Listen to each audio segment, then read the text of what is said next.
नमस्कार। आपने देखना शुरू कर दिया है प्राइम बिहार। बिहार विधानसभा चुनाव का परिणाम आकर 24 घंटे से ज्यादा हो गए हैं और अब तक बिहार में राजनीति में सबसे ज्यादा चर्चा में रहने वाले प्रशांत किशोर मीडिया के सामने नहीं आए हैं। जन सुराज की तरफ से कोई आधिकारिक बयान भी नहीं आया है कि प्रशांत किशोर कब मीडिया से बात करेंगे। हालांकि ट्विटर हैंडल एक्स पे आप कई पोस्ट देखे होंगे जिसमें ये कहा जा रहा है कि प्रशांत किशोर कल आकर मीडिया को संबोधित कर सकते हैं। अब देखने वाली बात यह है और आपको समझने की जरूरत यह है कि प्रशांत किशोर जो इतने दावे कर रहे थे, जो चर्चा का विषय बने हुए थे और सभी सोशल मीडिया में छाए हुए थे, आखिर क्या हुआ उनके साथ और क्या हुआ जन सुराज के साथ। तो आपको जरूर जानना चाहिए कि क्या वह वजह रही, क्या कारण रहे जो जन सुराज को अर्श पे नहीं पहुंचा पाए और प्रशांत किशोर के कहने के अनुसार ही जन सुराज अर्श पे नहीं पहुंची तो फर्श पे रह गई। पूरे बिहार में लगभग 95 से 98% उनके उम्मीदवार जो लग 238 विधानसभाओं में चुनाव लड़ रहे थे, उन सारे के सारे उम्मीदवारों की जमानत जब्त हो गई।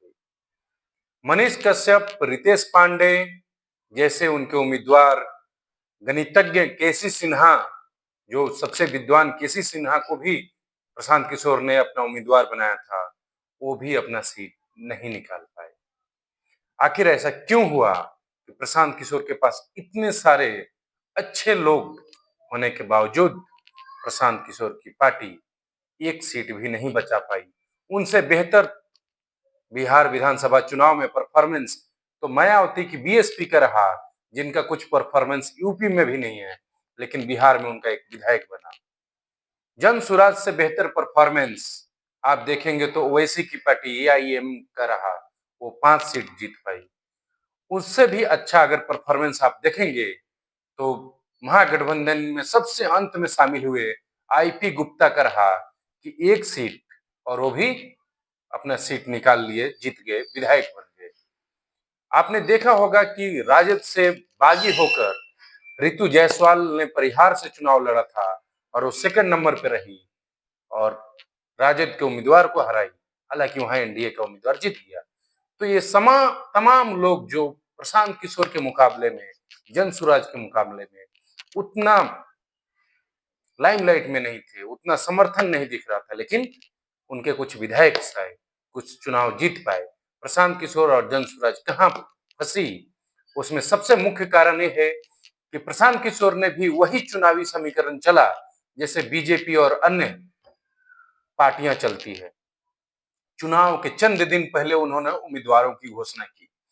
उस इसका दुष्प्रभाव ये पड़ा कि पहले तो जन सुराज को पूरी बिहार की जनता गांव जानती नहीं है, दूसरे कि उनके उम्मीदवारों को जानती नहीं है। उनके उम्मीदवार जो चुनाव से कुछ दिन पहले ही उम्मीदवार बने, उनको लोगों तक पहुंचने में बहुत समय लगा और यूं कहें तो लोगों तक पहुंच नहीं पाए, अपनी बात रख नहीं पाए। और अगर बात भी रखने की बात करें तो दूसरा मुद्दा ये रहा होगा जन सुराज के पिछड़ने का कि प्रशांत किशोर का मुद्दा था तो क्या था। प्रशांत किशोर का मुद्दा था कि शराब शुरू करेंगे और पलायन, बेरोजगारी। सबसे बड़ा मुद्दा प्रशांत किशोर के पास जो था वो यही था कि पलायन रोकेंगे, बिहार में रोजगार देंगे और शराब फिर शुरू करेंगे। आप सबको पता है बिहार में जो वोटर है वहां कोई युवा है नहीं। जितने प्रशांत किशोर के सपोर्टर थे सब सोशल मीडिया में है और वो कभी वोट देने जाती नहीं, क्योंकि वो मेरे जैसे और आपके जैसे दूसरे राज्यों में नौकरी में लगे हैं।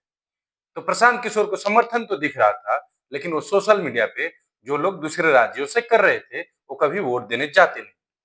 उसकी एक और तह में आप जाएंगे तो बात आपको समझ में आएगी कि प्रशांत किशोर ये बात लोगों को समझाने की कोशिश कर रहे थे कि आपका बच्चा बाहर रह रहा है, पलायन कर गया है, आपसे दूर रह रहा है, घर में रहेगा। लेकिन जो लोग वहां वोट दे रहे हैं, आप बात से समझ लीजिए कि उनको इस बात का कोई फर्क नहीं पड़ता है कि उनका बच्चा कहाँ नौकरी करता है और कितनी तकलीफ से नौकरी करता है।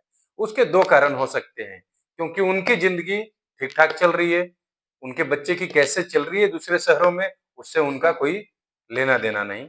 दूसरा ये भी कारण हो सकता है कि उनके बाल बच्चे कितने भी कठिनाई में जी रहे हों, वो सच बता भी नहीं रहे होंगे। तो बिहार में वोट देने के लिए जो बचे हैं, उनको लगभग इस पलायन वाले मुद्दे से कुछ फर्क पड़ने वाला था नहीं, क्योंकि इससे जो दर्द है जिनको, वो रहते हैं बाहर, और जो बाहर रहते हैं वो वोट देने गए नहीं, तो लगभग समझिए कि प्रशांत किशोर यहाँ पिछड़ गए। दूसरी बात ये रही कि प्रशांत किशोर तीसरी बात कि प्रशांत किशोर चुनाव के नजदीक आते आते मीडिया के सवालों पे जैसे भड़कने लगे थे, जिस तेवर में बात करने लगे थे, वो भी लोगों के जेहन में सही नहीं उतरा। आपको पता है, बिहारी हर चीज बर्दाश्त कर सकते हैं, लेकिन एटीट्यूड नहीं।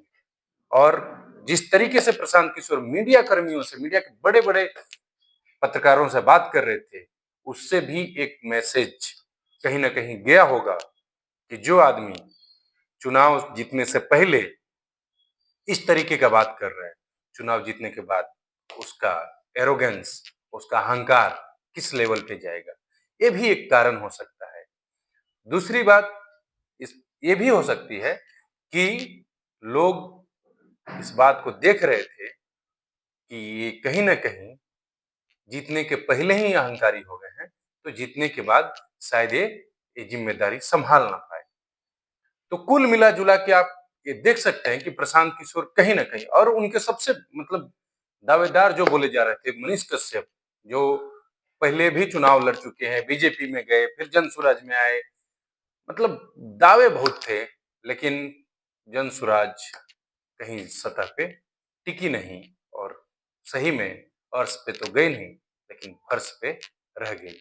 उम्मीद है प्रशांत किशोर और जनसुराज के सभी नेता इसकी चर्चा करेंगे। आपको भी पता है प्रशांत किशोर अंतिम समय में राघोपुर से चुनाव लड़ने की घोषणा कर चुके थे, और लगभग वहां गए भी थे, और फिर पीछे टर्न ले लिए, और उन्होंने कहा कि पार्टी ने चुनाव लड़ने से मुझे मना किया। इस तरह की बातों का जनता में कोई खास महत्व होता नहीं है, क्योंकि जनता ये बात क्लियर समझती है कि आप जब पार्टी को चला रहे हैं, आप ही पार्टी के मुखिया हैं, तो आपको कोई मना करता नहीं है। वहां से प्रशांत किशोर और जनसुराज के खिलाफ एक जनता में मैसेज गया कि ये आदमी कहीं ना कहीं अपनी हार कबूल कर रहा है, ये डर रहा है, ये लड़ नहीं रहा है। और राजनीति में ये परसेप्शन बहुत मायने रखता है। बहुत लोगों ने प्रशांत किशोर की तुलना अरविंद केजरीवाल से की थी, तो उन सबको ये समझना चाहिए कि दिल्ली और बिहार में बहुत फर्क है। दिल्ली में कोई दिल्ली वाला नहीं, और बिहार में सब बिहार वाले हैं, जो कभी दिल्ली जाकर रोजगार करते नहीं, क्योंकि जो रोजगार करते हैं वो वोट देने आते नहीं। जो वोट देने के लिए है, उनको इससे फर्क नहीं पड़ता कि बाहर में क्या चल रहा है। और प्रशांत किशोर अमूनन ज्यादातर बातें